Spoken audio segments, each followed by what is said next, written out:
Welcome to the Thundercloud Sage and anyone else who may be watching. And all I'm going to do is say, you know what, Sage? You're right. Tucker Kraft is a fucking man amongst men. Wait, God amongst men. I fucked that one up right off the top there. For fuck's sakes. He's a beast. He's a beast, man, as you said in our chat. And I will be looking to trade for him real soon. I need to ask before we get moving, Sage, did you take time to watch the game and take a little bit of time away from Run Escape? Please tell me you watched the actual game.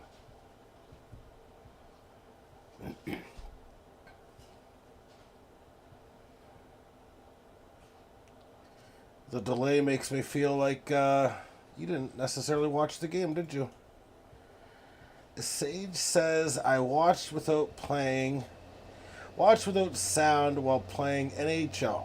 Well, next time you watch with the sound, especially when the great Al Michaels is on the horn, okay? Come on, man, get your shit together. You're slothful tonight. You're fucking slothful, Sage. That's all I have to say. I will say it was an easy win. The Packers did win, what was it, 27-18. Now, that last touchdown, much like in the first game, was a garbage touchdown.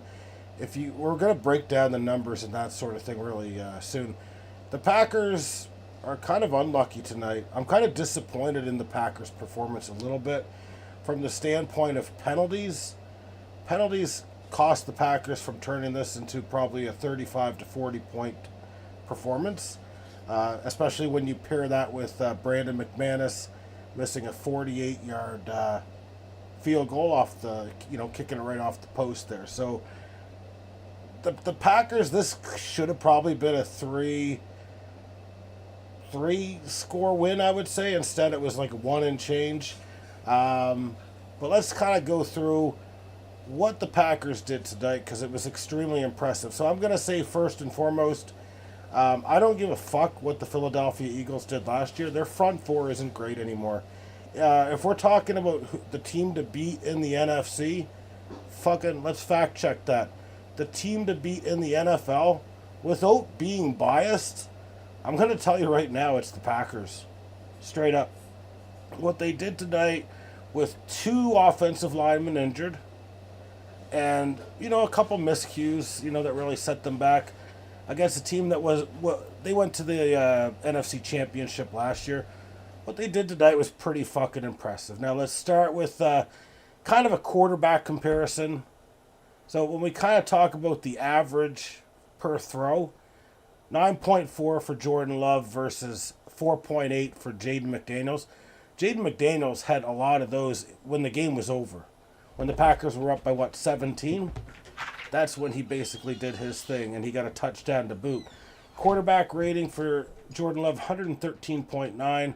For Jaden Daniels, 85.4. It was 80 or just under 80 before that last garbage touchdown that he threw. So what's really impressive is I think you need to make the argument right now. The Packers do have the best defense in football, in my opinion. If not the best, it's top five. It's top five, but I think it is probably the best defense in football. Not even saying it. Yeah, Deebo Samuel, I mean, he got a garbage. I think he was the guy that got the garbage touchdown. He wasn't overly good tonight, really. He had touchdown for 12 yards when it didn't matter. He did have a really nice return. I don't think Deebo Samuel is going to be great in fantasy this year, if I'm being honest with you. I mean, he's 9 years in the league.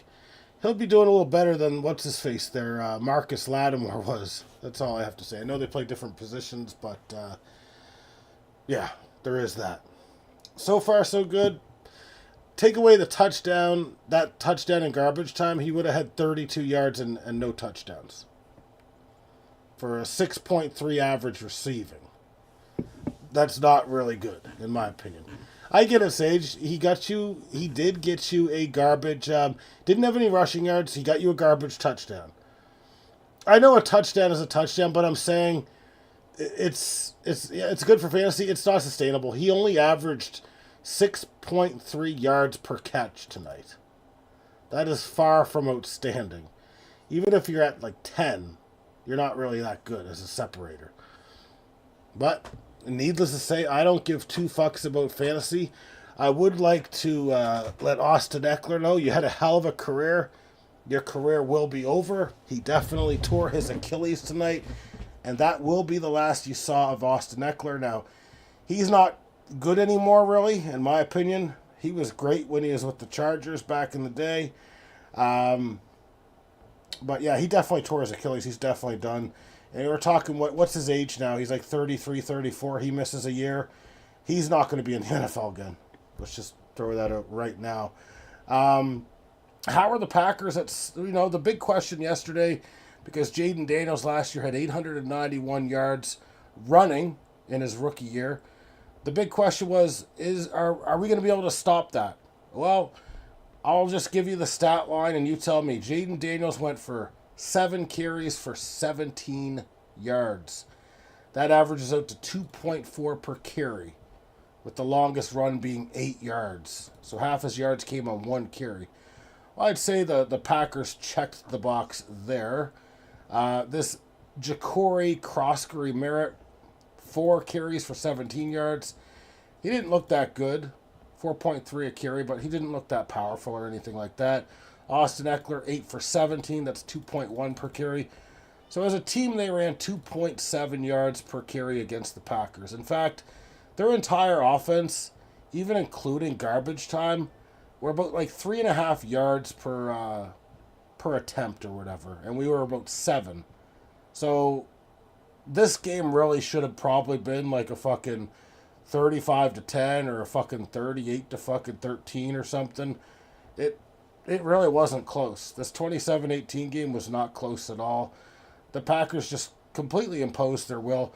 Now there was a couple things that happened throughout the game that prevented the Packers from scoring more. So the first thing is, with Aaron Banks and Zach Tom being injured, they went with Jordan Morgan at left guard, and I didn't see any problems with him playing left guard. He played great. He is a second-year player, former first-round pick, so that's kind of to be expected. Now, we did have our second-round pick from this year, Anthony Belton, playing right tackle for the first 1 or 2 series. I can't remember. I think it was for 2 series, and then he had a holding that actually had Jordan Love, lose a touchdown from the stat column. Then he got benched after that for Kennard. So I like that they put both young guys out there to kind of test them in a big game. And I also like that Matt LaFleur had the wherewithal to pull Anthony Belton when it didn't look great. So I thought that was a good decision by him. Offensive line, we looked fine. A lot of our holds, like we had a terrible hold. Another one, there's one that cost us points probably. We were driving down the field at the end of the second quarter, which I think allowed the Commanders to get 3 more points pretty much. And we had gotten the first down right around the 40-yard line. And our fucking tight end, John Fitzpatrick, fucking, he's got caught for fucking holding or whatever. And that obviously pulls it back and they have to punt. That was a big fucking hold. I can't stand when players that fucking... John Fitzpatrick is our third tight end, right? So he's our third tight end. He can't catch a cold. And if he's going to be out there as a blocking tight end, you'd expect more from a blocking tight end. That's just my opinion. Could be wrong. I don't think I am. But that one was a bit of a buzzkill in my opinion. Other than that, it's just the game was under control from like point A to point B. Like it was just really good. Like we weren't. I'll give a few compliments to the Commanders. Now I'm gonna have to rip Marcus Lattimore because I did this yesterday. I don't think Marcus Lattimore really has it anymore. Dontavian Wicks exposed him tonight. He got called for 2 penalties. It just seemed like it was easy to carve him up. He's in his 9th NFL year, so he's a 31-year-old, I think. And they just traded draft capital for him. I think that it was a stupid pickup. I think that the Commanders are too old, and it kind of shows in some ways. Like Austin Eckler getting injured. That defensive lineman that got injured tonight, who's, 10 years in the league, formerly of, New England. I think they're a bit too old. And I kind of feel like their window isn't a great window.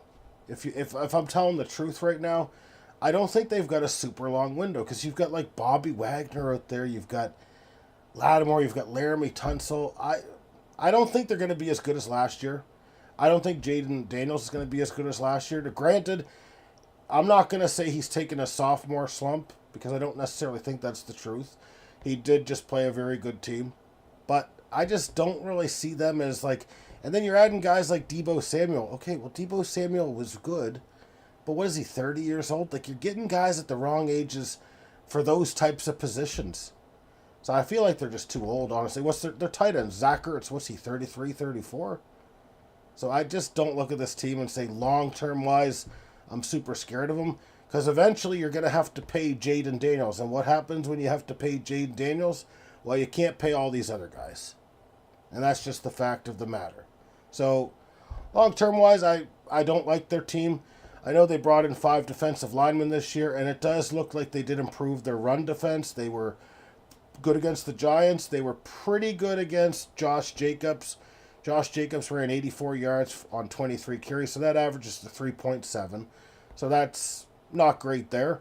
The rest of our guys running, Savion Williams had a huge run, 16-yard in a big spot, where he lined up in the Wildcat, took it to the left, took care of business there. So he had 24 rushing yards there.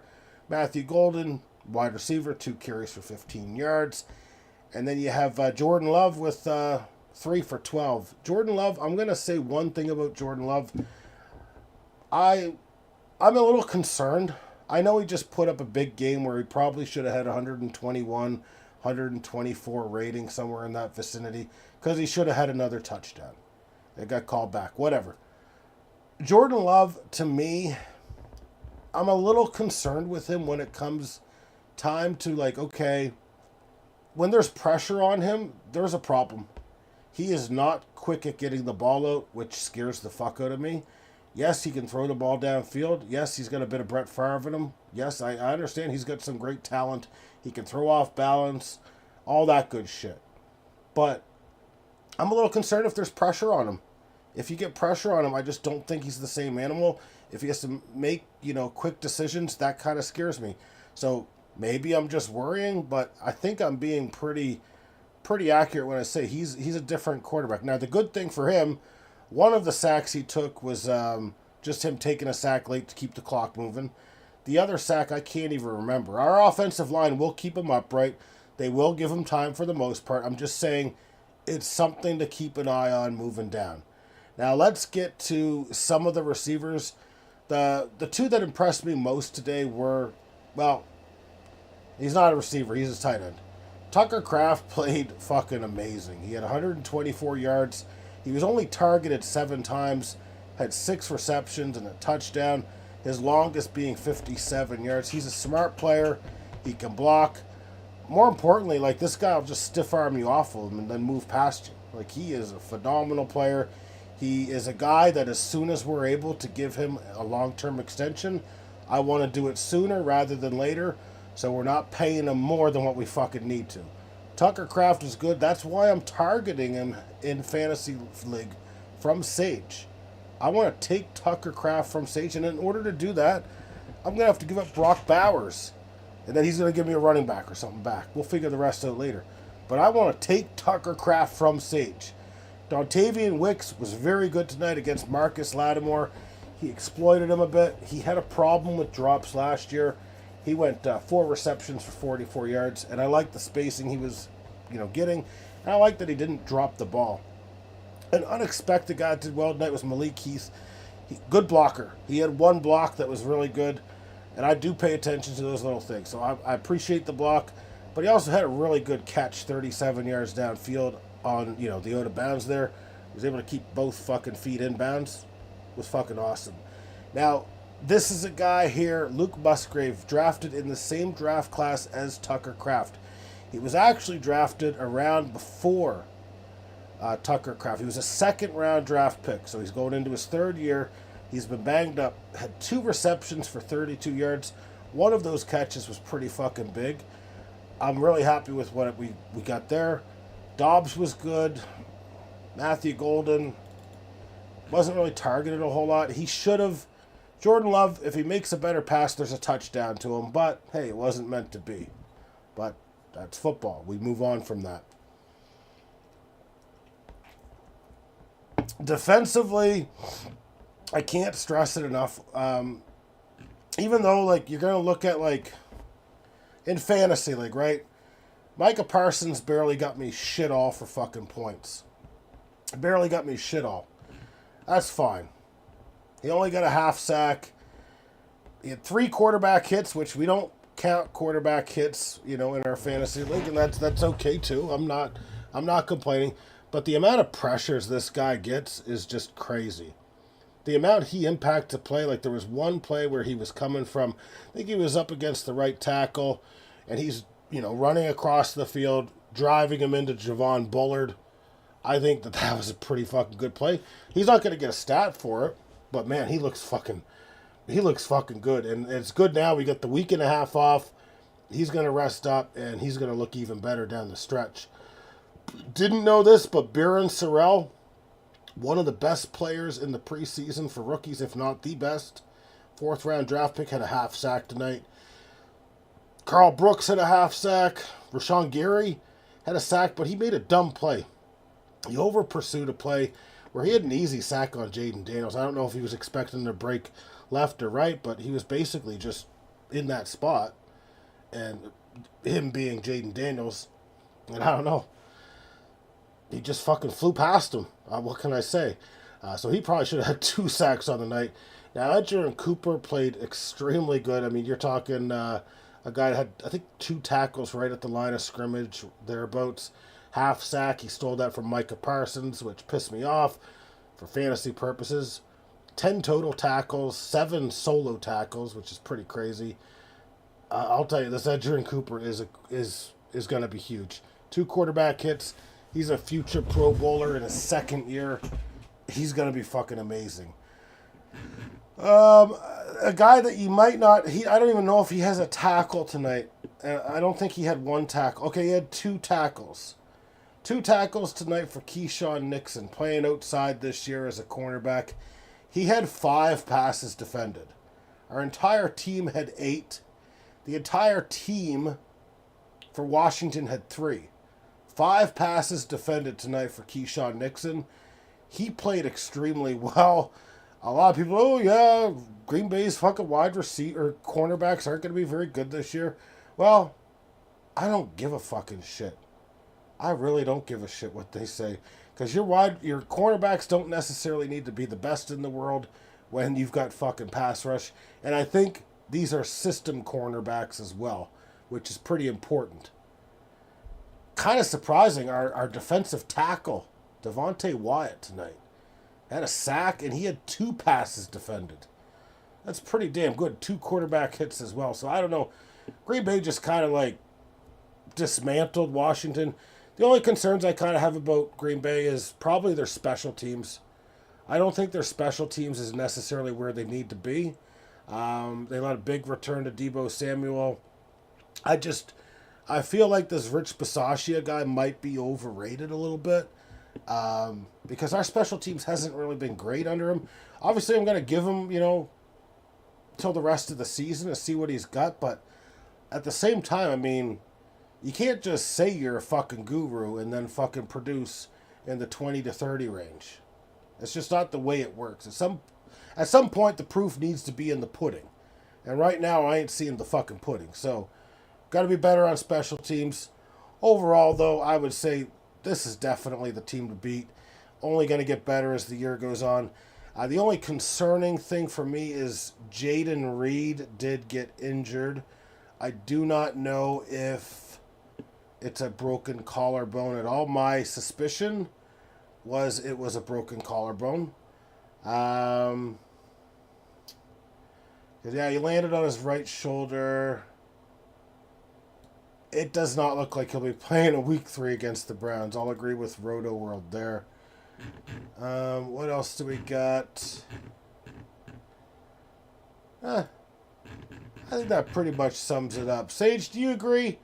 The Packers are the best team in the league. They are the team to beat. I want to know if you agree. I'm curious.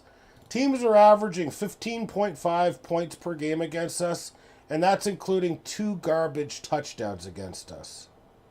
So really, the stats are a lot better than that 15.5. Because of course you're going to play a little bit softer when, the game's kind of over. You know what I mean? I think this is the best defense in the league. Sage says I shall keep my word silent. I think that means that Sage agrees. I do think that means Sage agrees. All right. I think we covered the Packers unless anyone else has anything to say about the Packers that I may have missed. Was anything missed? Was there any player that I should have gone over that I didn't go over? And if you're watching this after the fact, leave a comment, let me know. I'll respond. I think we pretty much summed it up pretty damn good. I really think the only 2 concerns, Jordan Love against pressure, holds the ball too long, was good seeing him throw the ball away, not throwing interceptions, and I think our special teams. Other than that, offense is in control, defense is outstanding. That's all I have to say. I mean, you beat Detroit week 1. They had 33 points per game last year. Granted, different team, different coordinator, etc., but a good team nonetheless. And you beat Washington, who I think was the 2nd best team last year, or 4th, maybe it was 5th or 6th. I don't know. They averaged a lot of points last year.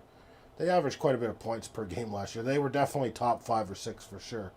So, and they also did one thing that's kind of interesting. The Packers, they kept both those teams to under 250 yards, which is something, the first time they've done that since 1995, the 1995 season to start the year. And let's talk about, how many yards were scored in 1995 per game versus now. Well, a lot more yards get, accounted for now versus, back in the day. So it actually kind of shows we got a tough fucking defense. All right, let's move off that. Let's move to baseball. The Blue Jays did get the job done. They won 6-0 over the Houston Astros to win that series. It's a shame they couldn't sweep, but hey, that's the way the cookie crumbled there.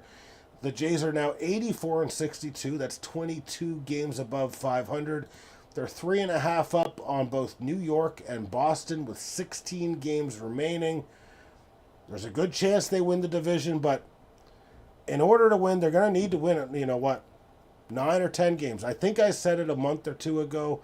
The Jays need to get to 93 or 94 fucking wins in order to win this division. 95, I don't think any of these teams are doing 95. And you know what? The other teams might not even do 94. So maybe 93. So the Jays, 9 wins down the stretch. 9-7. Can the Jays go 9-7 down the stretch? Well, if they do, there's a hell of a good shot that the Jays are going to be making the playoffs, potentially as the number 1 seed. But right now, they're tied with Detroit for number 1 in the American League. Now let's take a look at what the Jays did offensively. They had 8 total hits, 1 by Springer, who continues to stay hot, who also had a walk as well. Nathan Lucas had a big game. He was 2 for 4 with an RBI and 2 runs scored. That's a productive day at the office. Guerrero was 1 for 4, but nothing real notable there. Addison Barger 1 for 3, a double, his 29th of the year, scoring 2 RBIs. You've got Varsho going 2 for 4 with a run scored and an RBI. John Schneider hit a bomb, 2 runs scored, or 2 RBIs and a run scored, and that's it offensively. So, they did that against a pretty good pitcher, Christian Javier, was it? Yeah, Christian Javier. Not having the best year since he came back from, I think, a pretty severe injury at a 4.78 ERA, but we'll take it. Now, Kevin Gossman, he called me today, and he said, you know what? I don't trust the bullpen, so I'm just going to fucking take care of business myself. He went a complete game, didn't allow an earned run, only surrendered 2 hits, a walk, and he had 9 strikeouts, so that lowers his ERA to 3.44. A 3.44 ERA should be better than 10-10, but hey, you don't always get the run support as a pitcher, so that's out of his control. But really good to give them a break, give the bullpen a break, and really good because the bullpen hasn't been necessarily all that great. So, love to see that. Now, Anthony Santander is about to start his rehab in AAA. Um, he's cutting it close. He's just trying to come back for the playoffs, essentially. So, hopefully Santander can get it right, give us another bat for the playoffs. But I'm not holding my breath, and I don't think it's make or break if he doesn't come back this year, to be honest. The Jays made, I don't know if it's a surprising move or not. I do want to take a little bit of a look into it, but we did designate former top prospect, a former prospect who as late as 2024 was in the top 100 prospects in all of baseball. Orelvis Martinez has been designated for assignment. This move does allow us to activate Alek Manoah from the 60-day injured list and send him to AAA. So I want to take a look at what Orelvis Martinez did this year. He was busted for steroids not that long ago. I tried to tell him to get the undetectables, but quite frankly, he did not listen to me.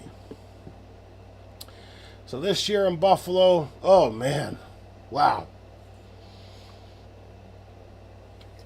Any fucking Blue Jay fan out there who's bitching that we fucking let go of Orelvis Martinez, just fucking shut the fuck up. Hit $176 this year. So that's well under a 200 average. In the minor leagues, where there's bigger parks, so the ball should fall somewhere. A 288 on base percentage, a 348 slug, and a 636 fucking OPS. That's not even good.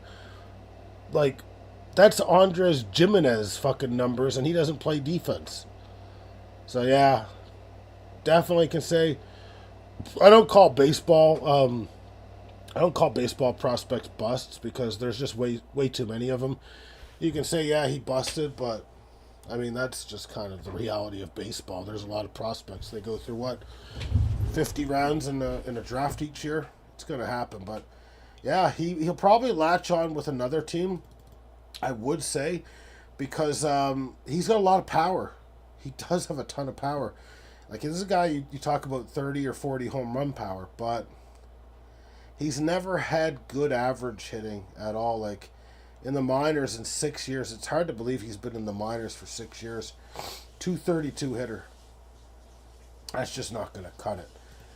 But the only other thing, we got to go over, Aaron Judge hit 2 home runs tonight, and I believe that ties him with Joe DiMaggio for 4th place on the Yankees all-time home run hit list at 361. So I don't want to talk about the Yankees, but it is notable nonetheless. I will now go, and I'm just going to quickly do a sweep of the harbor. What's this about Kawhi Leonard?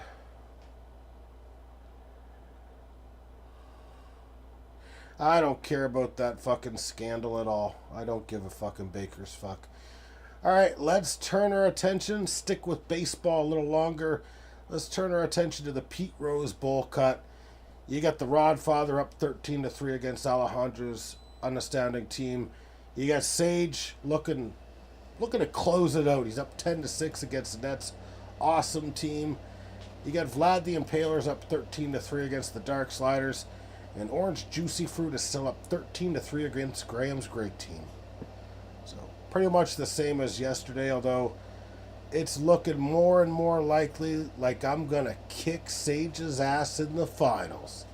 You know, you could be the Washington Redskins, Sage, and I'll be the Green Bay Packers. Or you could be the Detroit Lions, and I'll still be the Green Bay Packers. And we'll kick your ass twice. 2 weeks in a row. 2 weeks in a row, I will beat you. Do you understand the words coming out of my mouth right now?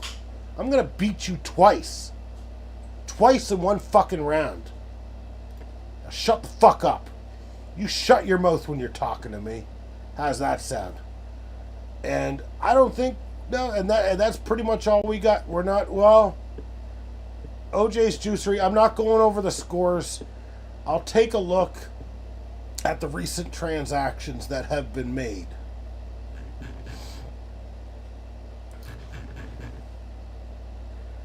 Jesus fuck, where the fuck? Sage been changing rules or something? All right, recent transactions. We're just going to go through, it'll be everything from September 10th. No, we went over those. So September 11, okay. So Emmanuel Wilson was added for Abdul Carter to my team. No, we already went over that, didn't we? Because Joey Sly was added. Okay, we already went over that. Jalen Reed, I added him. He's now injured, so I'll be moving him to the IL. He was added for Jaquan Brisker, who was sent to the free agency there. We did have a big heavyweight trade, the first heavyweight trade of the season between myself and Deflate These Balls. Jamar Chase and Travion Henderson were landed for Justin Jefferson and Josh Jacobs. According to NFL Trade Analyzer, I lost the trade. But I don't listen to NFL Trade Analyzer, the same as I don't listen to MLB Trade Analyzer, because I've always got a next move after that. Now, I did add Ramondre Stevenson because I don't need Emmanuel Wilson as a handcuff anymore. So I've got the Patriots handcuffed in. Two pretty good backs, and we'll see what happens. Going with a lot of rookies. Looking to add a wide receiver. Nate Landman was added by Hard Count to Net for Travon Walker. Nate Landman, I don't know if you saw him last week. He landed a shot on the football and knocked it out. So, Hard Count to Net doing some research. That's a big move right there from the LA Rams. I think she got herself a stud, honestly. She also added, wow, this is a good pickup by her. We're going to do her research here, Sage. Malaki Starks of Baltimore, a safety for Nick Cross. That's their first round pick this year. I didn't tell her about any of these players, Sage. That's impressive. Then you've got Travon Walker being re-added by her for Kareem Hunt. I like that move too. I like all three of those moves. And then finally, you've got Darius Williams, a cornerback, being added for Denzel Ward. In real life, I'd probably take Denzel Ward, but it's fantasy. Darius Williams, I was looking into myself. I didn't like his age, 31, but he has been productive, and that's really all that matters in fantasy, basically. But that's all we got. No, never mind. I was right. I was right during the game. Jaden Reed has broken his collarbone, as per Matt LaFleur. So I expect he'll be out for the next 6 weeks, I believe, is usually the norm there. Luckily, we've got a week and a half off here. We've got a bye coming up after we beat the Browns and the Cowboys. So, what is he going to miss, 2 to 3 games? Probably miss 2 to 3 games. It's a blow, but I mean, we got so many wide receivers, it's like, it happens. I'm going to leave a little comment here. Well,